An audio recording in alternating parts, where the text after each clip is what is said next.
A súmula que iremos analisar no trabalho é a súmula 364 do STJ.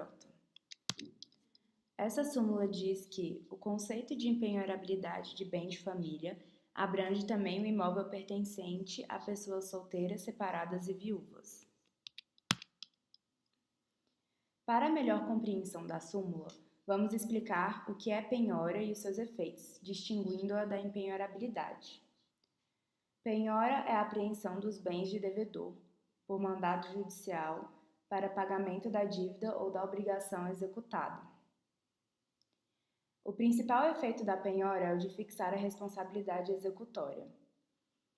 A responsabilidade executória, que é patrimonial, tem o objetivo de apreender bens para execução forçada, que se faz com a alienação para o pagamento do credor.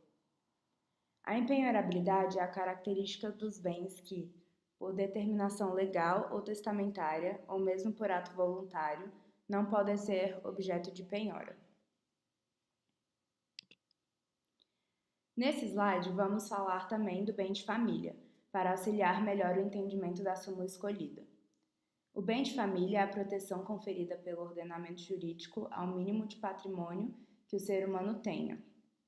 O bem de família surgiu com o intuito de proteger a habitação familiar, que é considerada pelo nosso ordenamento como base da sociedade e protegida pelo princípio da moradia. A Constituição, em seu artigo 6º, define o direito à moradia como um direito social e fundamental. Esse princípio tem como definição a posse exclusiva de um lugar onde se tenha um amparo, que se resguarde a intimidade e se tenha condições para desenvolver práticas básicas da vida. É um lugar de sobrevivência do indivíduo. O artigo 6º diz que são direitos sociais a educação, a saúde, a alimentação, o trabalho, a moradia, o lazer, a segurança, a previdência social, a proteção à maternidade e à infância, a assistência aos desamparados na forma dessa Constituição.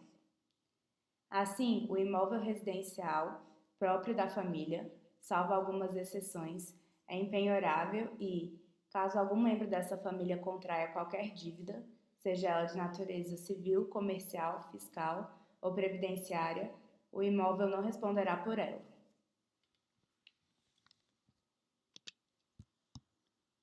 A Lei 8.009, no seu primeiro artigo, especifica o que são os bens de família, de uma forma geral. O primeiro artigo dessa lei diz que o imóvel residencial próprio do casal ou da entidade familiar é empenhorável e não responderá por qualquer tipo de dívida civil, comercial, fiscal, previdenciária ou de outra natureza, contraída pelos cônjuges ou pelos pais ou filhos que sejam seus proprietários e nele residam, salvo nas hipóteses previstas nessa lei. Parágrafo único. A empenhorabilidade compreende o imóvel sobre o qual se assentam a construção, as plantações, as benfeitorias de qualquer natureza e todos os equipamentos, inclusive os de uso profissional, ou imóveis que guarnecem a casa, desde que quitados. A gente relacionou a súmula com alguns artigos do CPC comentados em aula. O artigo 789, em sua redação, indica que o devedor responde com todos os seus bens, presentes e futuros, para o cumprimento de suas obrigações. No entanto, o legislador se preocupou muito em proteger alguns bens, incluindo os de família, dessas possíveis execuções do credor ao devedor, criando o artigo 832, que indica que os bens empenhoráveis não estão sujeitos à execução. Complementando esse artigo, o legislador apresentou bens associados aos bens de família, que também são considerados empenhoráveis, no artigo 833. Os incisos que focam nesses bens são o inciso 2º, os móveis, os pertences e as utilidades domésticas que guarnecem a residência do executado, salvo os de elevado valor ou os que ultrapassem as necessidades comuns correspondentes a um médio padrão de vida. O inciso 3º, os vestuários, bem como os pertences de uso pessoal do executado, salvo se de elevado valor.